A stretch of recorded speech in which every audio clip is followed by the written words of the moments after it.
Hi guys. আজি বহুত দিনৰ মূৰত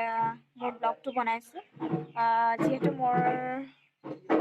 কাম চলি আছিলে বুলি ক'ব লাগিব সেইটো কাৰণে বহুত দিন ভিডিঅ' দিব পৰা নাছিলোঁ সেইটো কাৰণে সকলোকে আগতীয়াকৈ ৰঙালী বিহুৰ শুভেচ্ছা থাকিল ভিতৰত থাকিব পোৱা নাই পুৰা বিহু চলি আছে ঢোল চোল বজাই আছে মানে ভিতৰত থাকিব পৰা নাই কথাখিনি ক'ব পৰা নাই পুৰা হাল্লা হৈ আছে সেইটো কাৰণে বাহিৰত আছোহি আৰু পুৰা নাচি লাগি যায় ঢোলৰ মাত শুনিলে এতিয়াতো নাচিবগে লাগিব আমাৰ ঘৰত থকা কপৌ ফুলখিনি ইমান ধুনীয়াকৈ ফুলিছে আপোনালোকক দেখাইছোঁ চাব দেই বিহু বুলি ক'লে কপৌ ফুলৰ নাম ল'বই লাগিব কপৌ ফুলেই ডেকা গাভৰুৰ প্ৰেমৰ প্ৰতীক বুলি গণ্য কৰা হৈছে অসমীয়াৰ হিয়াৰ ৰন্ধে ৰন্ধে হীৰা উপহীৰাৰ কোহে কোহে নিহিত হৈ আছে বিহুৰ শিহৰণ বিহুৰ সুবাস সেয়েহে বিহু আহিলে প্ৰতিগৰাকী অসমীয়াৰে পুৰুষ মহিলা বৰ্ণগোষ্ঠী সম্প্ৰদায় নিৰ্বিশেষে সকলোৰে মনাকাশ কিবা এক অজান পুলকে আলোড়িত কৰে নহয় জানো সেইকাৰণে বহাগ বিহু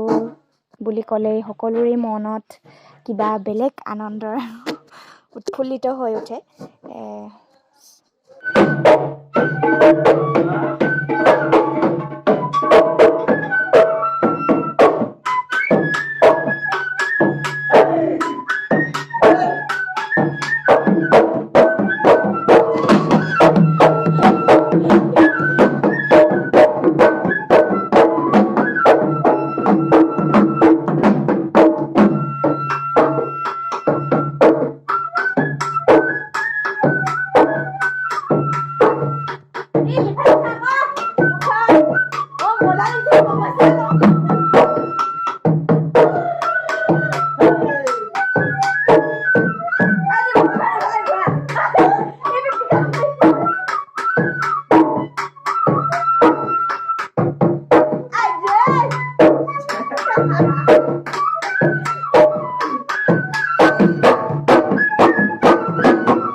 লগতে দেখাই দিছোঁ মই সেইদিনাখন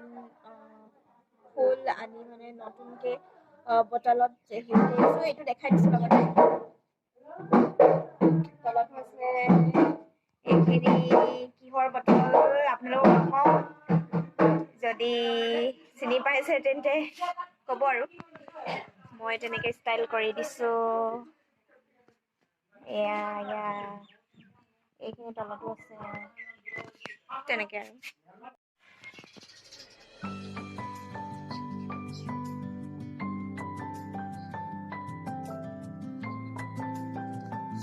আজি এনে অকণমান দেখুৱাবলৈ চেষ্টা কৰিলোঁ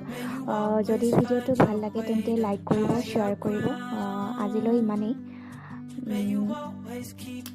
যদি মোৰ চেনেলত নতুনকৈ আহিছে তেন্তে চেনেলটো প্লিজ ছাবস্ক্ৰাইব কৰি দিব